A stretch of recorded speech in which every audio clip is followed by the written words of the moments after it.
Abre sua Bíblia, por favor, em Apocalipse capítulo 3, verso 7. Deus me levou a esse texto que fala de uma igreja que Deus abriu as portas para ela.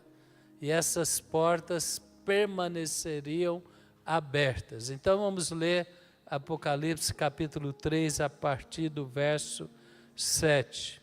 Às vezes a leitura minha aqui pode mudar um pouquinho, não o conteúdo, mas só as palavras, que às vezes as traduções podem ser diferentes, né? Ao anjo da igreja em Filadélfia, escreva. Ao anjo da igreja em Filadélfia, escreva. Estas são as palavras daquele que é santo e verdadeiro, que tem a chave de Davi. O que ele abre, ninguém pode fechar, e o que ele fecha, ninguém pode abrir. Amém? Nós estamos clamando ao Deus que tem a chave para abrir portas. Isaías 45 fala que ele despedaça trancas de ferro e portas de bronze, para nos dar tesouros e riquezas encobertas. Eu pensava que de riquezas encobertas, Claudinei, não o pastor Claudinei ali, eu pensava que riquezas encobertas era o quê? Era apenas dinheiro, mas não é, tem outras riquezas maiores. Quantas mães estão felizes de ver os teus filhos servindo ao Senhor, ao Rei dos Reis, amém? Ver a sua descendência abençoada na terra. Então, são promessas que o diabo tenta reter, tenta nos impedir de alcançar. Mas a palavra diz que esta igreja, ela experimentou esse poder, essa promessa. Isaías 22, 22, que declara essa promessa. A chave de Davi, dar-te-ei a chave de Davi. A porta que ele abre, ninguém fecha. E a porta que ele fecha, ninguém abre. Né? Mas a oração que você fez enquanto estava aqui, está na memória de Deus. Quantos lembram do profeta Eliseu? Que depois que ele foi sepultado, a palavra diz que vieram, os midianitas tinham um velório, e na correria, com medo de ser atacado pelos inimigos, jogaram o corpo do morto sobre a sepultura de Eliseu, né? E a palavra diz que o morto bateu e já saiu correndo, ressuscitou e já saiu correndo para os midianitas não atacar ele, amém? Quem crê que a sua oração tem poder, levanta as mãos, fecha os olhos. Que igreja linda, abençoada aqui.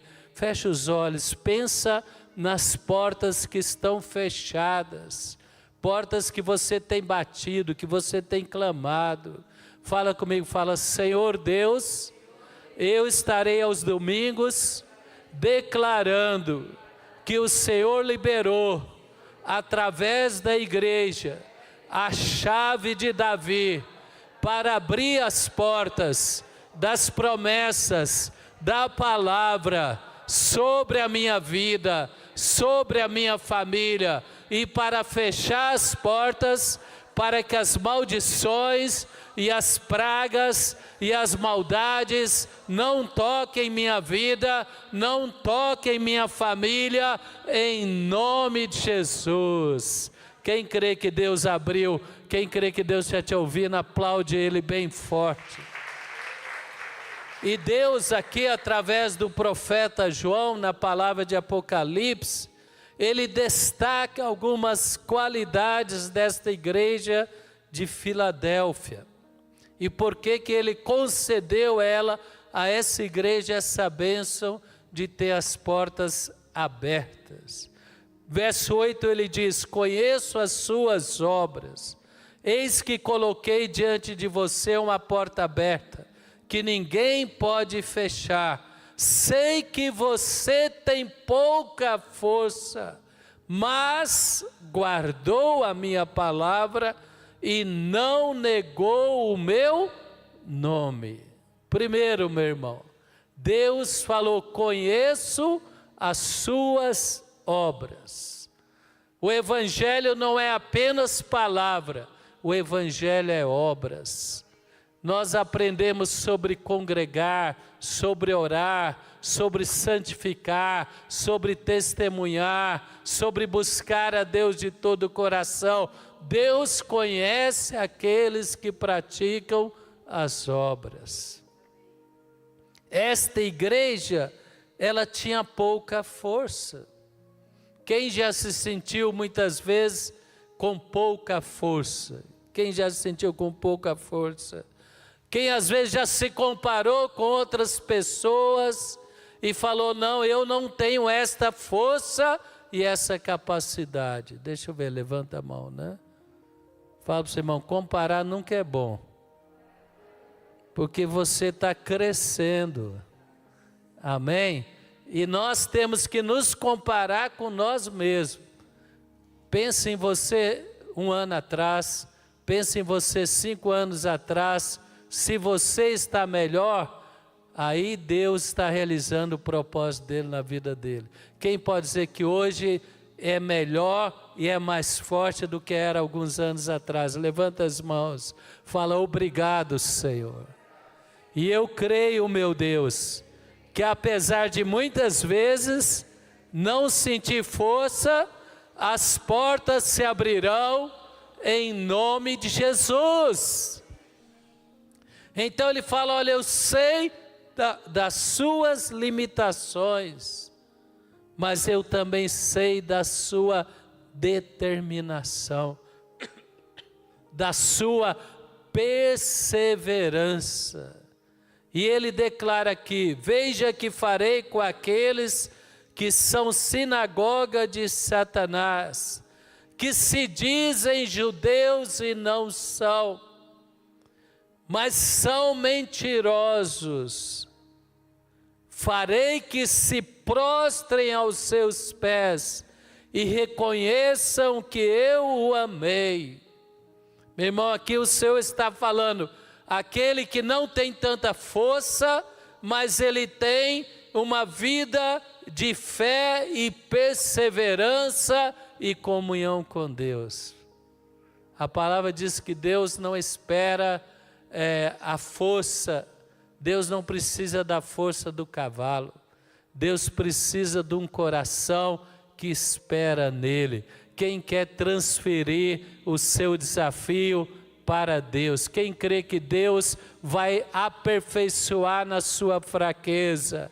Davi tinha pouca força, irmão, era algo impossível. Davi, por mais capaz que ele fosse, pela sua capacidade, pelo seu físico, pela sua experiência de guerra, que era não nenhuma, a única arma que Davi sabia usar era funda. Mas apesar da pouca força que Davi tinha, ainda um jovem, ele derrubou um guerreiro gigante chamado Golias, porque ele tinha esta fé, esta perseverança. Davi era uma pessoa perseverante, determinada, temente a Deus, que buscava a Deus de todo o coração. E Davi tinha consciência que era impossível pela força dele vencer Golias. Mas ele falou, eu vou contra ti em nome do Senhor dos Exércitos. Meu irmão, não olhe para a aparência, olhe para Deus. Não olhe para as dificuldades, olhe para Deus. Não olhe para as suas limitações, ore para a força que Deus derramou sobre a sua vida e as promessas de Deus que tem na sua vida. Ele falou para essa igreja, olha, sei que você tem pouca força, mas você guardou a minha palavra e você não negou o meu nome. Davi falou, eu irei enfrentar Golias, para que todo Israel saiba que é Deus que vence a batalha. Muitas vezes Deus pega o improvável e faz grandes obras. Várias vezes Deus faz isso, você vê isso na palavra. Gideão, Davi, Moisés. Quando Moisés foi enviado a Faraó, ele falou: Deus, eu não sei nem falar direito, estou tão quebrado aqui nesse deserto. Deus falou: eu que fiz a boca do homem, vai e eu vou te ungir. Gideão falou para Deus: quem sou eu? Ó Deus, eu sou a menor tribo de Israel, o menor da menor tribo de Israel. Deus falou: vai, homem valente, vai nessa tua força, porque eu serei contigo. O diabo é mentiroso, ele é enganador, ele é especialista em intimidar e amedrontar os cristãos. E a hora que o inimigo fala: você tem pouca força, você fala: mas eu tenho a palavra, mas eu não nego a Deus, mas eu tenho a confiança, eu tenho fé em Deus. E isso te levará a viver experiências sobrenaturais com Deus. Portas se abrirão. E ainda que haja inveja, ainda que haja conspiração, ainda que haja perseguição, a porta que Deus abriu, ninguém fecha, em nome de Jesus. Quem pode aplaudir ao Senhor? Apesar da sua pouca força, eu colocarei diante de ti portas que se abrirão e não fecharão. Fala para o seu irmão: Deus já abriu a porta, agora você tem que entrar. Se você olhar para a sua capacidade, a sua força, você vai falar que nem Moisés: não, Deus, envia outro, não me envia. Deus, usa outro, não usa a minha vida. Mas Deus fala: não vai, apesar da sua limitação, apesar que você sabe que o inimigo tem mais estrutura, mas eu serei contigo. E o poder de Deus se aperfeiçoa na fraqueza. Nós temos que olhar para Deus. 2 Coríntios capítulo 12, verso 9. Olha o que o apóstolo Paulo nos ensina. Versículo 9 em diante. 2 Coríntios capítulo 12. Então ele me disse: a minha graça te basta, porque o poder se aperfeiçoa na fraqueza.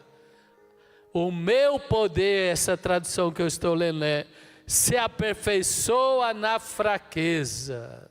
Se eu tenho fé, se eu dou o primeiro passo, o segundo, a porta estará aberta e o sobrenatural vai acontecer. É boa essas portas automáticas, né? A gente não põe aqui porque faz barulho, senão, né? Mas você pisa ali, ela abre.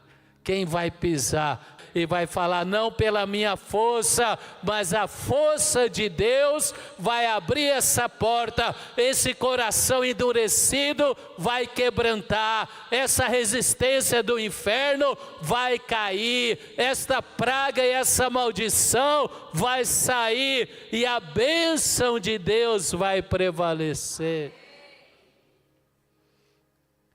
Apesar da força pequena, eles perseveraram. E o apóstolo Paulo aprendeu isso. Mas Deus me disse: a minha graça é suficiente. Pode projetar de novo aqui para nós. Porque o meu poder se aperfeiçoa na fraqueza. De boa vontade, pois, me gloriarei nas fraquezas, para que sobre mim repouse o poder de Cristo. Aquela igreja que talvez era desconsiderada, mas havia poder. E as pessoas que entravam ali recebiam esse poder e via portas abrindo para abençoar a sua vida, a sua casa, e via portas fechando para não abrir, para que as pragas, as maldições não tocasse na sua família. Voltando lá em Apocalipse, vamos continuar meditando um pouquinho lá. Conheço as suas obras, verso 8. Vou voltar desde o 8 e continuar a leitura. Eis que tenho posto diante de ti uma porta aberta, a qual ninguém pode fechar, que tem pouca força, entretanto guardaste a minha palavra e não negaste o meu nome. Segunda característica desta igreja: ele amou a palavra, ele se apegou à palavra. Esta igreja guardou a palavra e ela não negou a sua fé no Senhor. Sabe o que eu me lembro? Os amigos de Daniel, quando eles desafiaram o rei falou: vou construir uma grande estátua de ouro, e a hora que os instrumentos tocarem, aquele que não se prostrar diante dessa estátua será lançado na fornalha ardente. E vieram os 3 amigos de Daniel, e eles não se dobraram. Fala para o seu irmão: Deus te chamou para ser diferente. Não é para ser igual, é para ser filho de Deus. Quem é filho de Deus? Deus nos fez luz nas trevas. Deus nos fez sal numa geração perdida. Somos diferentes, não temos que fazer o que todos fazem, temos que guardar a palavra. Quem vai guardar a palavra? Ah, mas você é tão jovem, mas os dias mudaram. Não, você vai guardar a palavra e você vai ver Deus abrir portas sobrenaturais para a sua vida emocional, profissional, para todas as áreas da sua vida, como ele abriu para Daniel. Daniel prosperou na Babilônia, prosperou debaixo no território do inimigo. Por quê? Porque ele guardou a palavra. Ele não se contaminou com a comida do palácio. Ele não deixou de orar quando falaram: olha, durante 30 dias ninguém não pode fazer uma oração. Daniel continuou orando. Ele guardou e ele perseverou. Fala comigo: Deus abre portas, não é pela força e pela sabedoria humana. Deus abre portas pela obediência e a perseverança na sua palavra. Oh, meu irmão. E os amigos de Daniel falaram: não, rei, nós não podemos dobrar diante dessa estátua. Só nos dobramos diante do Senhor, o Criador dos céus e da terra. Só nos dobramos diante de Jeová. E o rei ficou furioso, mexeu com orgulho, com a vaidade. Ele se sentiu assim desafiado. Aqueles 3 jovens não poderiam enfrentar o império da Babilônia, mas eles perseveraram, temendo a Deus, guardando a palavra de Deus, não negando a fé, e Deus fez algo sobrenatural. O rei mandou: aquece a fornalha, joga eles lá. E quando viram, havia 4, não 3. O Rei dos Reis, Senhor Jesus, estava ali, tirando a força do fogo, honrando os filhos dele. Quem pode aplaudir esse Deus maravilhoso? O rei ficou assim assustado. Meu irmão, quando nós temos um compromisso com a palavra e temos perseverança, Deus vai nos levar a ver portas sobrenaturais sendo abertas na nossa vida. Aí o rei voltou atrás, ele fez um decreto que todos os povos reconheçam que esse Deus de Sadraque, Mesaque e Abednego é um Deus poderoso que livra ele do fogo. Ah, que bênção, que bênção, que vitória. Então a palavra diz, guardar a palavra. Vá comigo lá em João capítulo 15, versículo 7.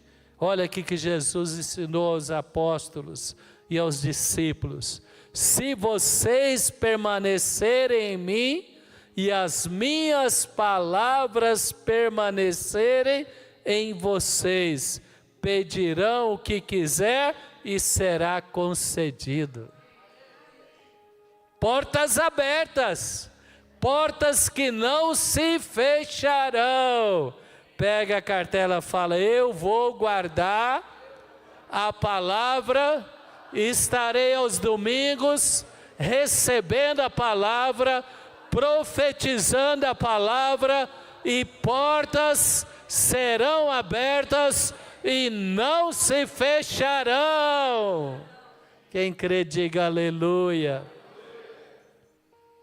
Ele falou: olha, se vocês permanecerem em mim e as minhas palavras permanecerem em vocês, pedirão o que quiser e será o que? Concedido. Isso é o que? Colocarei diante de ti portas abertas que não se fecharão. Apesar da sua pouca força, você tem guardado a minha palavra e você tem perseverado. Vamos lá agora, continuar a partir do verso 9. Veja que farei com aqueles que são sinagoga de Satanás, que se dizem judeus e não são, mas são mentirosos.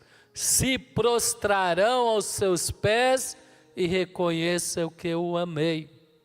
Irmão, essa é a promessa de Deuteronômio. A palavra diz, abre comigo Deuteronômio, projeta aí 28, verso 7, por favor. Deuteronômio 28, verso 7. O Senhor concederá que sejam derrotados diante de vocês. Fala comigo, diante de vocês. O inimigo vai estar na sua frente como Golias estava na frente de Davi, te intimidando, te amedrontando, tentando amarrar a sua fé, a sua vida. Mas o Senhor concederá que sejam derrotados diante de vocês os inimigos que o atacarem.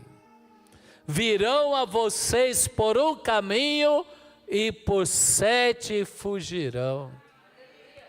Meu irmão, todos os inimigos que se levantaram contra aquela igreja caíram em nome de Jesus.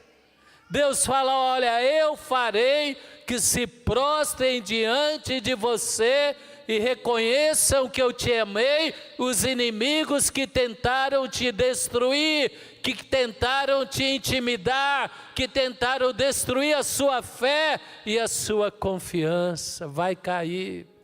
Fala para o seu irmão, vai cair.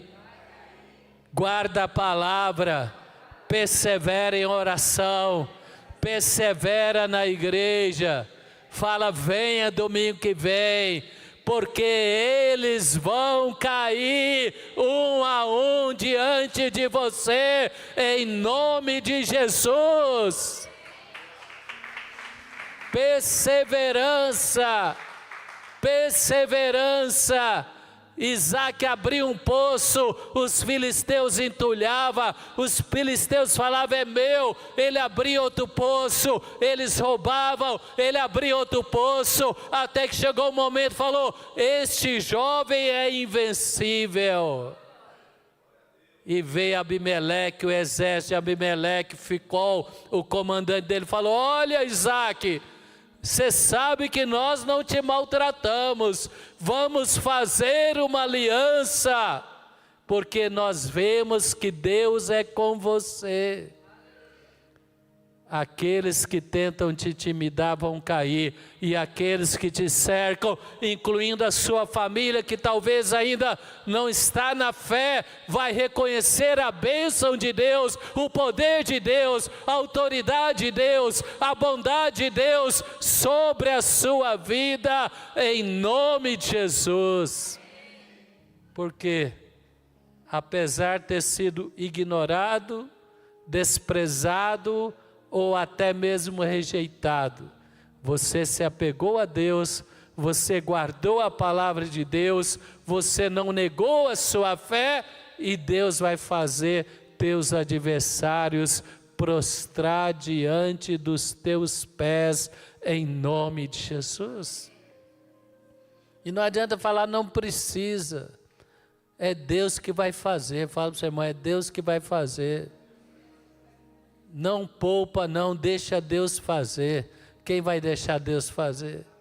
Você não vai odiar ninguém, não vai maltratar ninguém, mas os demônios que estavam conspirando contra você vão ser lançados no inferno, e as pessoas que foram usadas por eles vão ser libertas em nome de Jesus.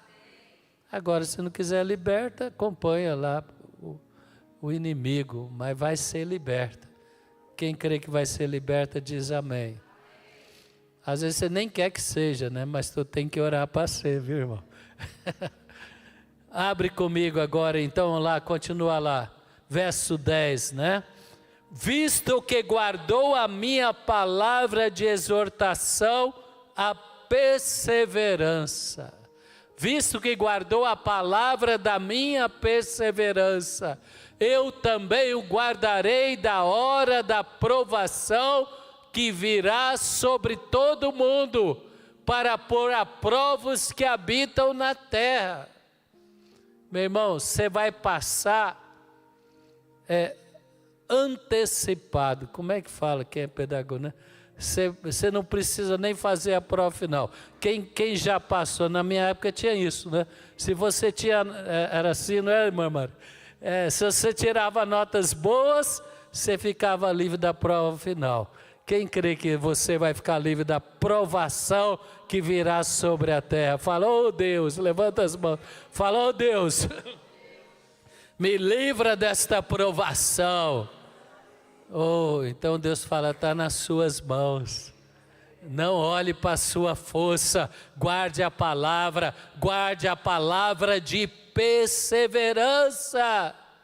O diabo fala, o que adianta? O que adianta? Você fala, olha, eu confio na palavra, eu vou buscar o meu Deus, eu vou separar a minha vida para Deus, eu vou seguir a cartilha, que é a palavra de Deus, e os resultados Ele trará no tempo dEle, da maneira dEle, e de uma maneira grandiosa, certamente. Ele falou, você guardou a minha palavra, você vai passar direto, como diz a bispa. Eu te pouparei da provação. Sabe por quê? Porque já foi provado e aprovado. Quem quer ser provado e aprovado, né? Ele já foi provado e aprovado. Oh, meu irmão, e ele diz, venham em breve, retenha o que você tem, para que ninguém tome a sua coroa. Meu irmão, não despreze a sua vida com Deus. Não olhe como Esaú falou, que me adianta a primogenitura, não foi isso? Jacó falou, Esaú chegou do campo faminto, e Jacó está fazendo uma sopa de lentilhas, né? E aí Esaú falou, olha, me dá essa sopa, e Jacó falou, só se você me vender a sua primogenitura. Irmão, ele trocou uma herança que ele se arrependeu para o resto da vida aqui e da eternidade. Ele tinha o direito da primogenitura. Você e eu temos esta herança em Cristo Jesus. Você tem força em guardar a palavra, em não negar a sua fé, em estar aliançado com Deus, com a igreja do Senhor. Você tem força, isso é poder na sua vida, isso é autoridade na sua vida. Esaú trocou esse legado, essa herança, essa graça, por uma satisfação temporária, um prato de lentilha. Veja Moisés. Moisés trocou todo o conforto e todas as benesses do palácio de Faraó para estar junto do povo de Deus, que era escravo de Faraó. Sabe por quê? Moisés viu além dos olhos naturais. Fala comigo, tudo passa. Fala para o seu irmão, tudo passa. Mas o que faz a vontade de Deus permanece para sempre.